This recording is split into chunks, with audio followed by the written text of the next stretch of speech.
In this video, I'm going to go over the practice midterm for the General Chemistry Lab final. Since I don't know exactly when you're watching this, please make sure you do check the schedule of when the midterm is given. But as of this recording, the midterm will be given next week. So this video, I'll go over all the problems. In the description below, what you'll find is a copy of the blank practice midterm, a copy of the midterm with the answers, and then a list of each question and a time next to it. The questions and the times will be basically you click on the time and it'll go to that question. So you don't have to watch all of the questions if you don't want to. So the midterm is worth 200 points. It's going to be 20 questions worth 10 points each. It is not going to include 5 recitation questions. This is a mistake, okay? So it's going to be 20 lab questions, very similar to the practice midterm. The recitation questions we've upped a little bit and they're a little bit more challenging. So basically we're not going to include those recitation questions anymore. Instead, it'll just be 20 lab questions, as I mentioned. It will be worth 200 points, and we'll probably give you a bonus question. At the end of this video, you'll be able to find a question or two that's actually on the midterm. And I'm not going to go over those ones, but they will be available to you. So without further ado, let's get right into it and start with question 1.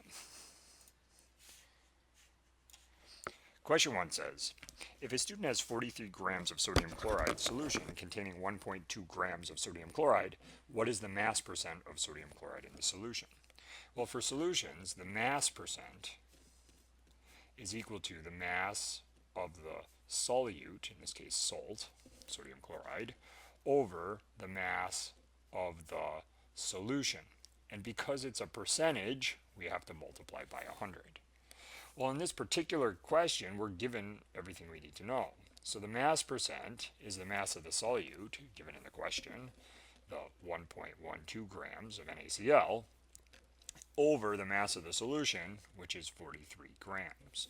Note that this has 3 significant figures, and this has 2 significant figures.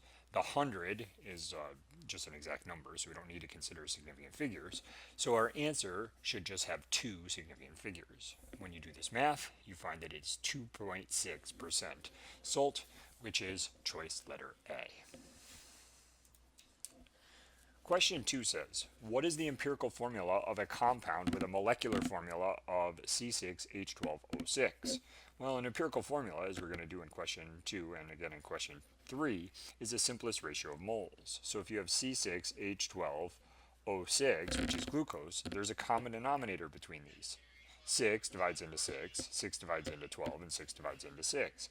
So if we divide this by 6, divide this by 6, and divide this by 6, what we get is C, 6 divided by 6 is 1, so we don't write anything.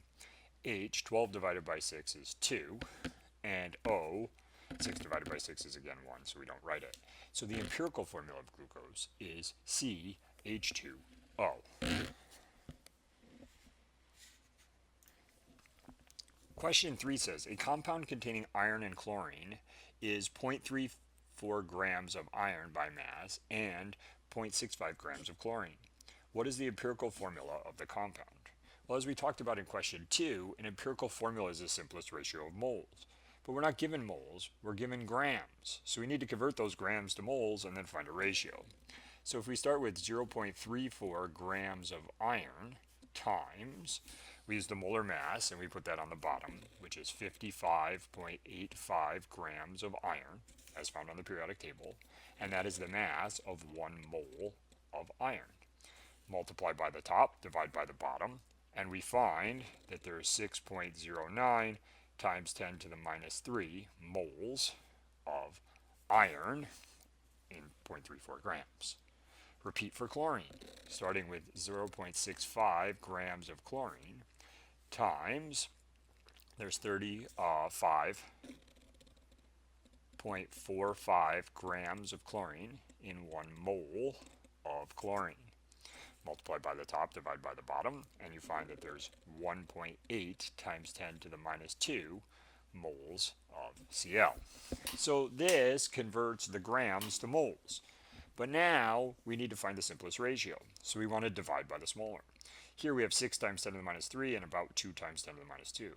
Minus 3 is a smaller number than minus 2. So we divide this one by 6.09 times 10 to the minus 3. That'll of course be exactly 1 because we have the same number divided by itself. In this case, we divide by 6.09 times 10 to the minus 3, and we get approximately 3. What this means is for every 1 iron, there are 3 chlorines. Or said another way, the empirical formula is FeCl3. Question 4 is another mass percent solution, very similar to question 1. It says, what is the mass percent of sugar in a 65 gram solution made with 4.1 grams of sugar? So mass percent, again, is the mass of the solute, in this case sugar, divided by the mass of the solution times 100. Well, in this case, we're given everything. So the mass percent is the mass of the sugar, 4.1 grams, divided by the mass of the solution, 65 grams, times 100. Again, with the sig figs, 2, 2, this doesn't count because it's just an exact number. So when you do the math, you find that this is 6.3% by mass sugar for question number 4. Question 5 is challenging. It says, what is the molarity of a solution that is 6.9% NaCl by mass and has a density of 1.01 grams per milliliter? So molarity is moles of solute, in this case NaCl, over liters of solution. So what we want to do is we have a mass percent and we have a density. We want to assume that we have 100 grams of this solution, which means we have 6.9 grams of NaCl. Why? Because if we have 100 grams of solution and it's 6.9% NaCl, we have 6.9 grams of NaCl. But remember, it's moles over liters. So we have to convert this grams to liters using the density. And we have to convert this grams to moles using the molar mass. So I'm going to do that first. So starting with 6.9 grams of NaCl times 1 mole of NaCl on top, and then we add Na and Cl together, and we get 58.44 grams of NaCl. When I say we add them together, we add their molar masses together on the periodic table. Multiply by the top and divide by the bottom, and we find that there's 0.11806 moles of NaCl. And this is not the correct number of sig figs, it should be 2, but we will talk about that later, or you could just underline the second one like that. Then we want to convert this 100 grams to a volume. So if we take the 100 grams of solution times, for every 1.01 grams of solution, the volume is 1 milliliter because it's 1.01 grams per milliliter. That's grams per 1 milliliter. So 1 milliliter equals 1.01 grams. We want grams to cancel out, so we put that on the bottom.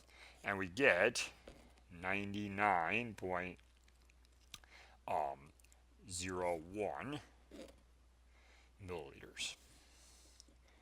Now in this case, we want it in liters, so we have to divide that by 1,000, which is 0.09901 liters.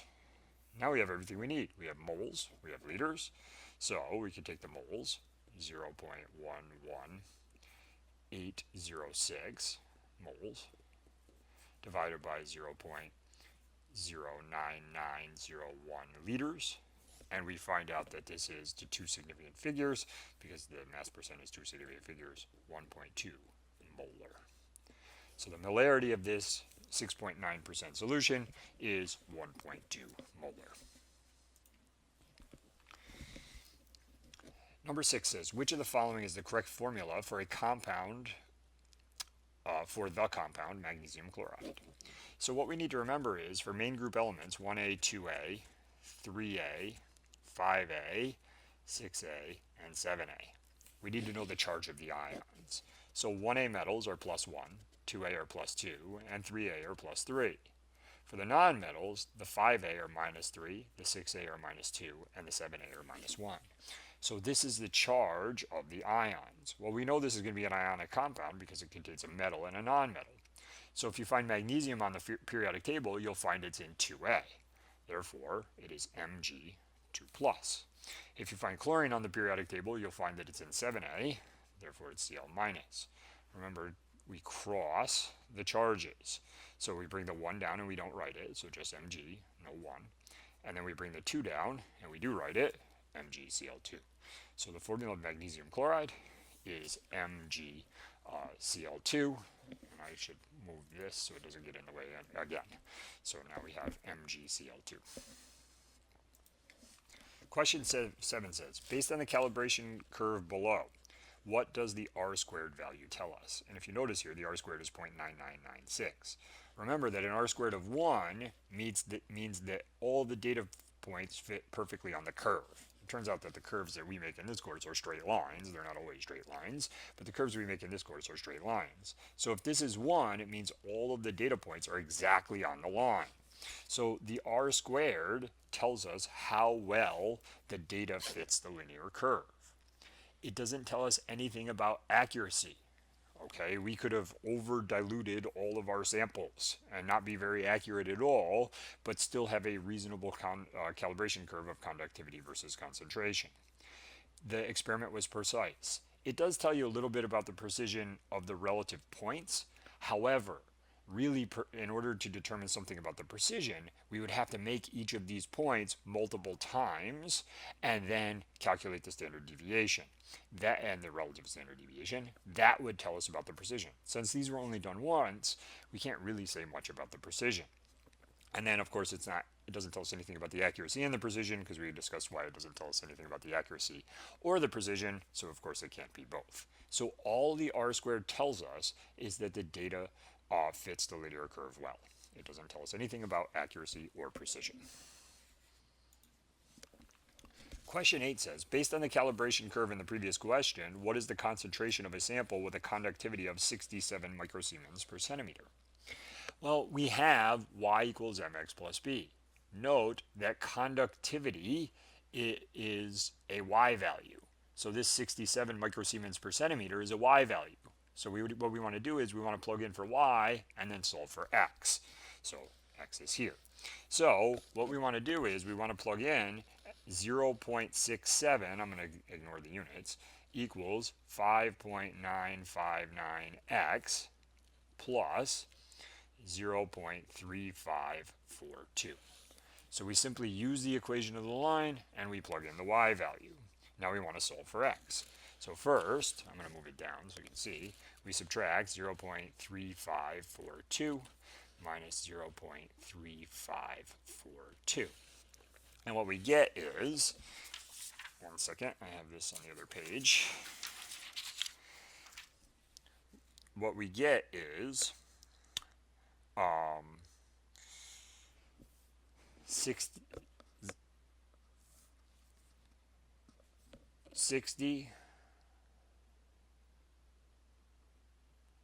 All right, I have made a mistake here.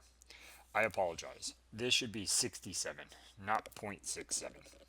So I made a mistake. It should be 67, not 0.67. So when we take 67 and we subtract the 0.3542, we get 66.6458 equals 5.959x. So we took 67, we subtracted this cancels out, and then 67 minus this gives us 66.6458. Now we divide by 5.959, divide by 5.959, and we find that x equals 11. What this means is that the x value, or the concentration, there's a typo here, but the concentration is 11 grams per meter cubed. So again, we use the equation of the line, y equals mx plus b. We plugged in 67 for y, and then we solve for x. X value is the concentration, so 11 grams per meter cubed. Question 9 says, which of the following statements are true? And this is very similar to question 1. The curve fits the data well when the r-squared is close to 1. That is correct. The y-intercept tells us nothing about how well the curve fits the data. The slope tells us nothing about how the curve fits the data, and the x-intercept tells us nothing about how the curve fits the data. What tells us about how the curve fits the data is the r squared. When it's close to 1, it means the curve fits the data well.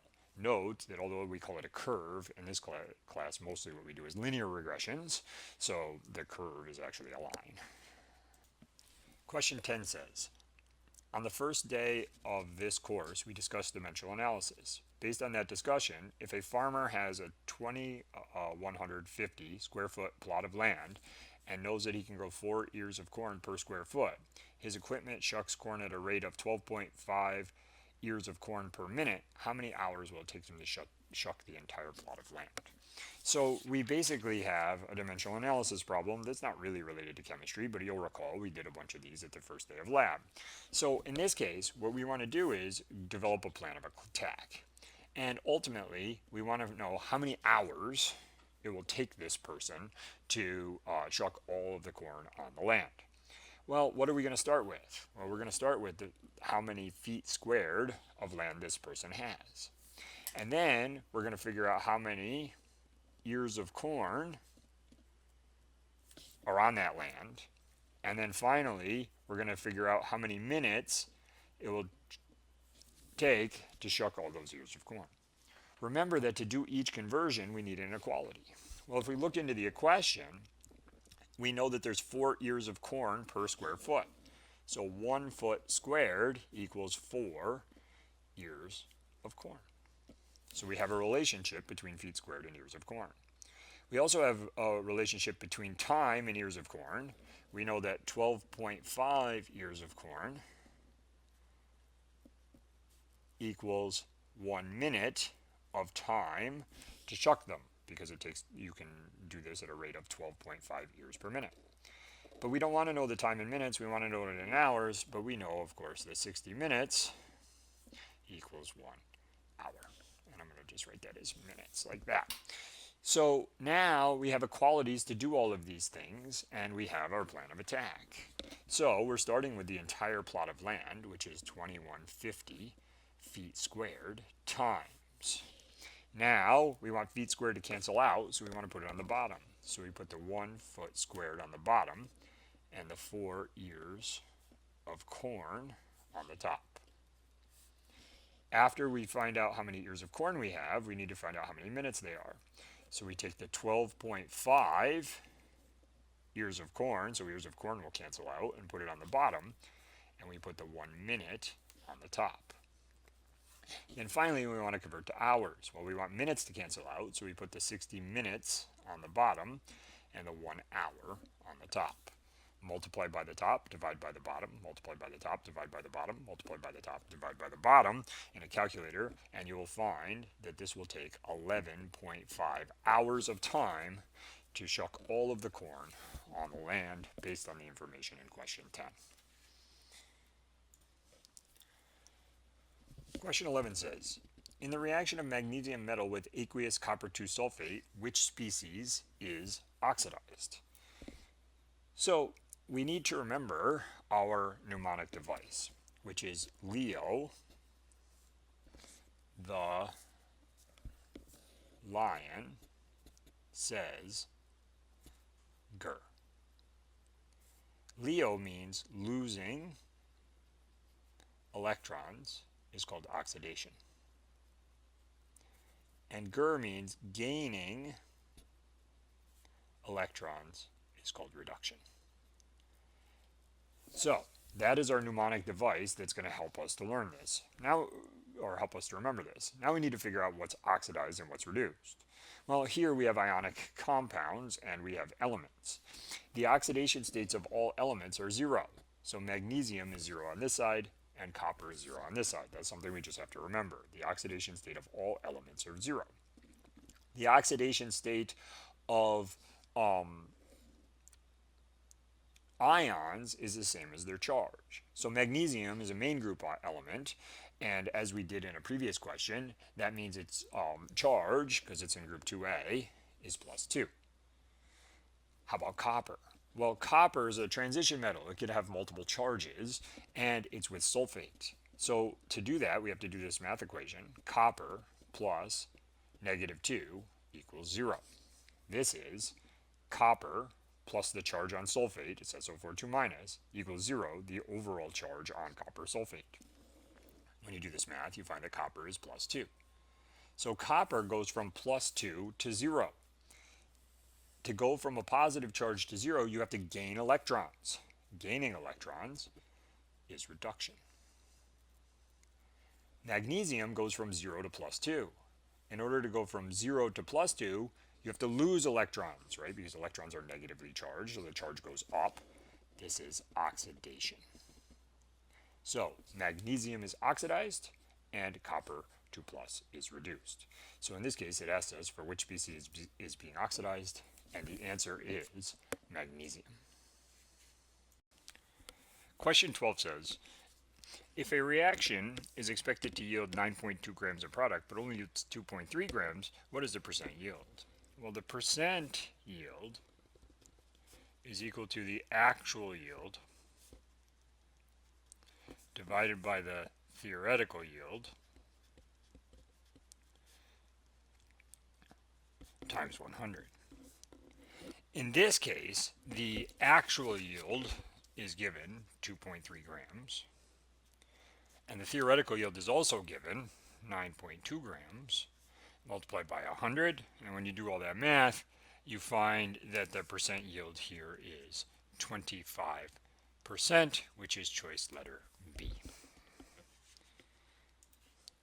Question 13 says, how many of the following are true? And it says, chemicals may always be poured down the drain. Well, that's definitely not true. Goggles are suggested when doing a lab experiment. Students can choose not to wear them. That's definitely not true. If the fire alarm sounds, you should halt your experiment if possible and exit the building immediately. That is true. So here, one of the following are true because you can't pour all the chemicals down the drain and you have to wear goggles at all times. Number 14 says, what volume of 5.1% sugar solution should be used to make 45 milliliters of a 3% sugar water solution? Well, this is a dilution. We have a more concentrated solution and we want to make it into a less concentrated solution. So we use C1V1 equals C2V2. In this case, the initial concentration is 5.1%. The initial volume is the thing we're trying to figure out, equals the final concentration, 3.6%, times the final volume, 45 milliliters. Multiply the two numbers together and divide by the number next to the variable. So 3.6 times 45 divided by 5.1. And we find that the volume of the 5.1% solution that we need is 32 milliliters, which is choice letter B. Number 15 says, which of the following is not a covalent compound? So covalent compounds are between two or more nonmetals. Ionic compounds are between a metal, or NH4 plus, and a nonmetal, or a polyatomic anion, negative ion. So KBr is an ionic compound. This molecule only contains carbon, hydrogen, and oxygen, and hydrogen again. Carbon and hydrogen, carbon and hydrogen. These are all nonmetals, so these are all covalent compounds. The only ionic compound here is KBr. Question 16 says, why isn't methanol substantially soluble in hexane? Well, hexane is C6H14, so it only contains carbon and hydrogen. So we need to remember the three-word term for simplifying solubility, which is like dissolves like. And what this basically means is polar solvents dissolve polar and ionic solutes. And nonpolar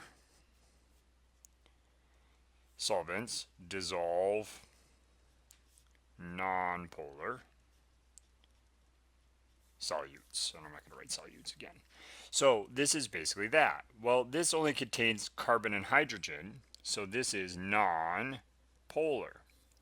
This molecule has an OH, which makes it polar. So we have a polar solute and a nonpolar solvent. So methanol is polar, hexane is nonpolar, and they will not dissolve because they're not alike. So in like dissolves like, what we're really talking about is polar and nonpolar. Question 17 says, a student is measuring the density of soda using a completely filled flask with a known volume. When the student calculated the volume of the flask using a known density of water, there were air bubbles in the flask. What effect will this have on the calculated density of the soda at the end of the experiment? And then in all the answers, it says the calculated volume of the flask will be artificially high or low, and the calculated density of the soda will be artificially high or low. So let's think about this. We have a flask like this, and it has some water, and we'll go to the extreme, and we'll say it has a large amount of air bubbles right here. Well, if we're measuring the volume of the flask by finding the volume of the water, the air is in water, and it's far less dense than water. So therefore, if we measure the volume of the water, the volume of the flask will be artificially low, because we'll assume the volume of the flask and the volume of the water are the same, but the volume of the water is less than the flask if it has air in it. But then think about what happens to the density of the soda. Density equals mass divided by volume. If this number is artificially low, then if you take the ratio of the mass to the volume, the overall result is the density will be artificially high. Why? Because you're dividing by a falsely low number. So the mass of the soda will be with a completely full flask, and the mass of the flask will be artificially low, so therefore the ratio of the two, mass divided by volume with a low volume, gives you a high density. So it's very important that we have the flask completely filled up and has no air bubbles. Number 18 says, which of the following indicates precise data? Precise means reproducible and is measured by the relative standard deviation. So we have one which is RSD of 1.2 parts per thousand, and another one which is 952 parts per thousand. So the lower the relative standard deviation, the more precise the data is. So this RSD, very close to 0, indicates precise data. In this case, we have a percent error of 0.21% and a percent error of 118%. In this case, the percent error indicates accurate data because it's the difference, the distance essentially from the accepted value. So this would indicate accurate data, but not precise data, and this would indicate inaccurate data. So again, percent error talks about accuracy, relative standard deviation talks about precision. The lower the relative standard deviation, the more precise the data is. Question 19 says, what is the correct name for the chemical name of the compound with the formula MgO? Well, magnesium is main group, and magnesium is also a metal. So we use the prefixes with, not the prefixes, we use the Roman numerals with transition elements. So this one is out. We use the prefixes with covalent compounds, which are 2 or more nonmetals. So this one's out. This doesn't even make any sense. Dimagnesium oxide, there's only one magnesium. Actually, dioxide doesn't make any sense because there's only one oxygen. So the answer here is magnesium oxide. Why? Because it's a metal and a nonmetal. We don't use the prefixes because those are for covalent. We don't use the Roman numeral because it's a main group metal. Question 20 says, determining the limiting reagent and the mass in grams of nitrogen that can be formed from 50 grams of N2O4 and 45 grams of N2H4. And that gives us similar masses. So this is a limiting reagent problem. We're given the mass of this, we're given the mass of this, and we want to figure out the mass of nitrogen because that's what it asks us for. So we basically have to do the stoichiometry equation twice. First for N2O4, so grams of N2O4 as a plan of attack to moles of N2O4 to moles of N2, and then finally to grams of N2.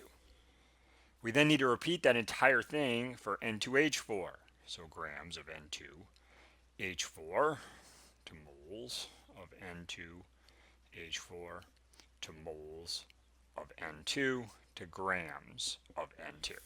So we're going to do it for both. Whichever one yields less nitrogen, that is grams of nitrogen, will run out first. When that reaction runs out, we can't make any more nitrogen because we don't have one of the reactants. So we're going to see essentially which one gives us less nitrogen. So in this case, we start with 50 grams of N2O4 times, we put the molar mass on the bottom, which is given 92.02 grams of N2O4, and on top 1 mole of N2O4. Now we need to convert it from moles of N2O4 to moles of nitrogen. Remember, whenever you want to convert from moles of one thing to moles of another, use a balanced chemical equation. In this case, we put 1 mole of N2O4, because there's a 1 here, and 3 moles of N2, because there's a 3 in front of nitrogen. Now we want to convert to grams of nitrogen, so we use the molar mass. So we put 1 mole of nitrogen on the bottom and 28.02, because it's N2, so it's 14.01 times 2 grams of N2. When we do all of that math, we find that we make 45.7 grams of nitrogen. Now we need to repeat the same thing with N2H4 and see if we get more or less than 45.7 grams of nitrogen. So in this case, we start with 45.0 grams of N2H4, which we want to convert to moles, again using the molar mass, which is given. So we use 32.05 grams of N2H4 and 1 mole of N2H4. Now we want to convert from moles of N2H4 to moles of nitrogen. Well, there's 2 moles of N2H4 for every 1 mole of N2. And then we finally want to convert to grams of nitrogen. Note that moles to grams of nitrogen, moles to grams of nitrogen, it's the same step. So if it's the same step, you can use the same equality. So it's 1 mole of N2 on the bottom and 28.02 grams of N2 on the top. And when you do all that math, you find that in this case, you could make 59 grams of nitrogen. So in this case, after we make 45.7 grams of nitrogen, we have no N2O4 left. So this is the theoretical yield. I'm going to label it as Ty. And this is the limiting reagent. I'm going to limit it as limiting reagent Lr. So in this case, the limiting reagent is N2O4, and the theoretical yield is 45.7 grams of nitrogen. Choice letter D. Question 21 says, according to the reaction below, how many grams of Na2SiO3, sodium silicate, can react with 0.810 grams of HF? This is very similar to the previous problem, except this time we're given grams of HF, hydrofluoric acid, and we're asked for grams of Na2SiO3. So what we want to do is we want to set up our plan of attack. So here we want to start with grams of HF, convert that to moles of HF, then to moles of Na2SiO3, and then finally to grams of Na2SiO3. So very similar to the previous question, except this time we're asked about another reactant because it asks how much we'll react with it. So when we start with 0.810 grams of HF times, well, we want to put the molar mass on the bottom. So 1.01 plus 19 is 20.01 grams of HF, and that's the mass of 1 mole of HF. Now we want to convert from moles of HF to moles of Na2SiO3. So in order to convert from moles of one thing to moles of another, we need a balanced chemical equation.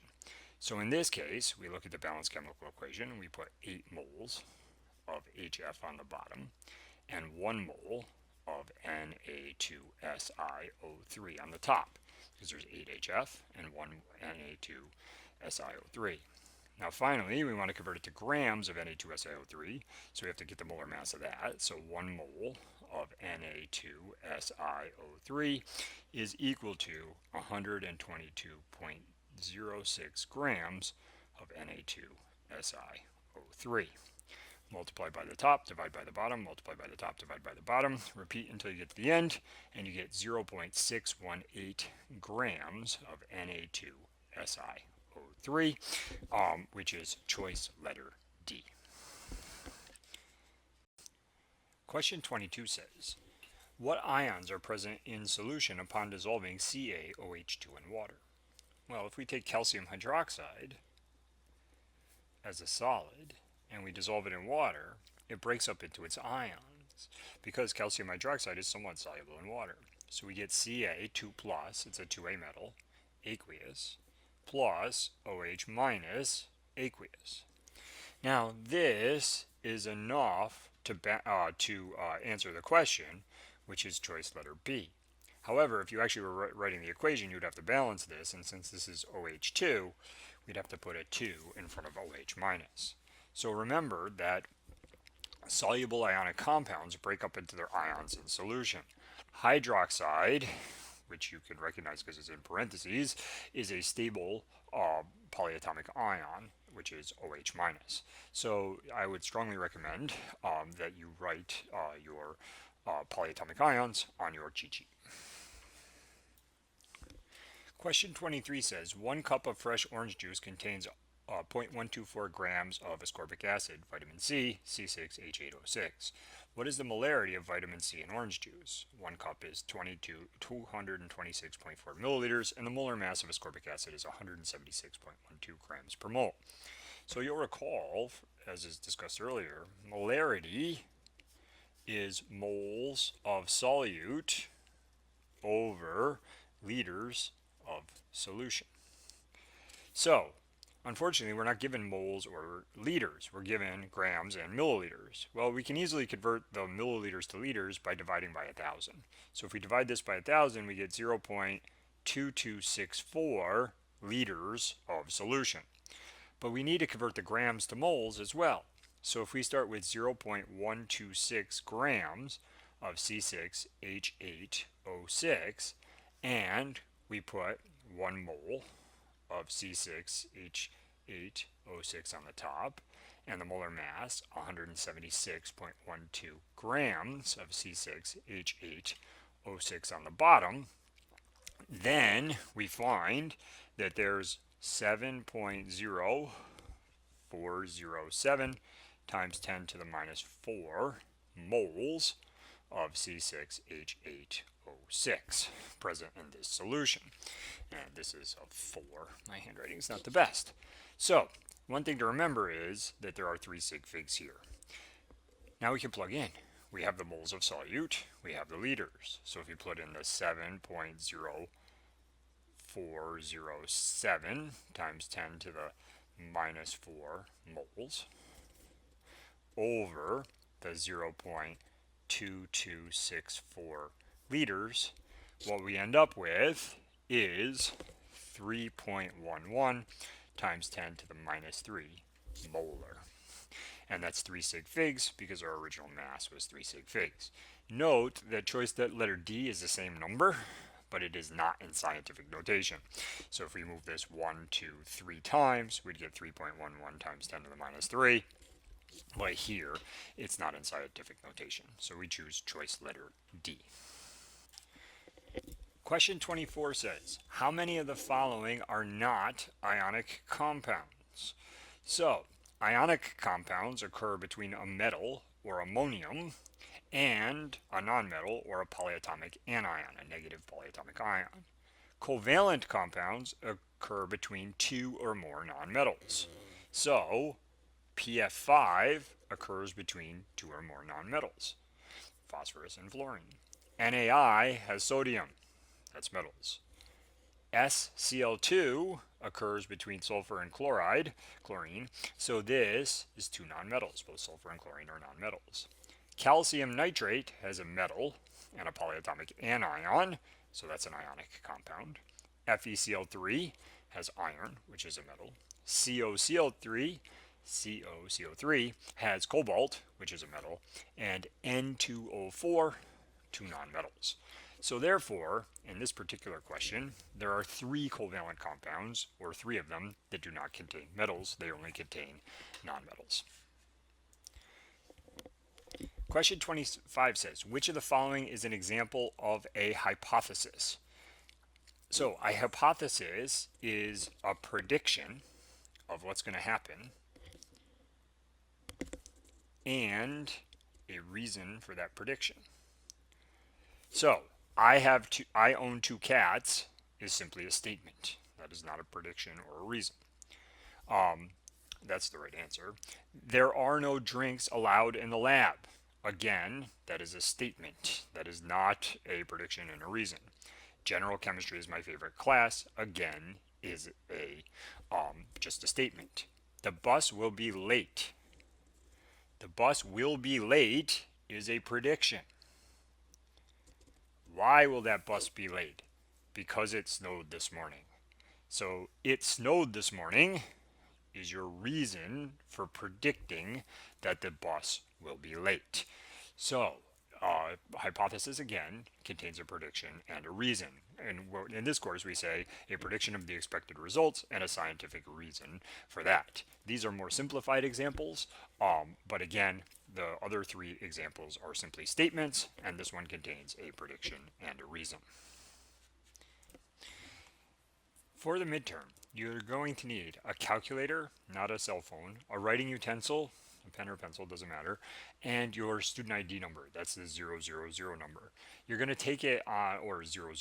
A lot of people have 2 zeros now. You're going to take the exam on a Scantron.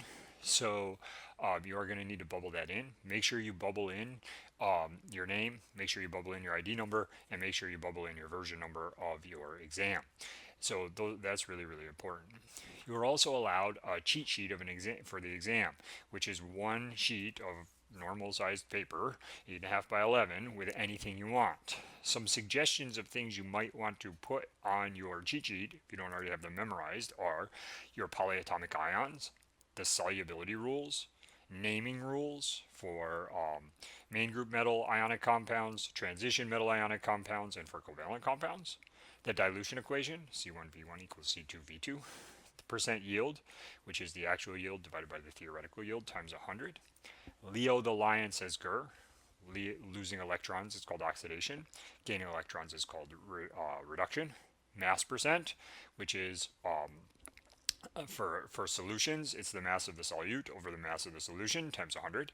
The difference between R squared, accuracy, and precision. R squared is a measure of how well the data fits the curve. Accuracy is a measure of how close it is to the accepted value, and precision, measured by relative standard deviation, is a measure of how reproducible the data is. I should have mentioned that accuracy is usually measured by percent error or percent difference. Like dissolves like, which is that polar solvents dissolve polar and ionic solutes, and having an OH in a molecule tends to make it polar, like water, H2O, which has an O bonded to an H. And then nonpolar compounds are hydrocarbons and things like that. And then finally, the difference between ionic and covalent. Ionic contains a metal, or NH4+, as the cation, and an anion, which is a nonmetal, or a polyatomic anion, like hydroxide or sulfate, or you name it. And then covalent compounds with no metals and just 2 or more nonmetals. So those are just some things that you might want to consider to put on your cheat sheet. Obviously, if you know those things, you shouldn't waste the space on your cheat sheet. Finally, the 2 questions that have been displayed on the screen here since I have been talking are on the exam. So as a thank you for taking the time to practice for this exam, we're giving you 2 of these questions. They will be multiple choice. We're not giving the multiple choice answers, and we're not giving you the answers to these questions, but you may want to solve these and put that answer on your cheat sheet as well, so that it's just basically 2 less questions that you have to do. So the exam will be given during lab. You will not have recitation. You will have 1 hour. It will be 20 or 21 questions with a bonus. And basically, that's how it works. Finally, I want to let you know that the exam is out of 200 points. It is not out of 100 points. It is out of 200 points. So just be aware of the fact that it is a 200-point exam. All right, good luck on the exam, and I hope you found this review helpful. Don't forget that in the link down below, you can find a copy of these questions for the review test, as well as the answers to these questions all written out. Thank you very much, and good luck on the test.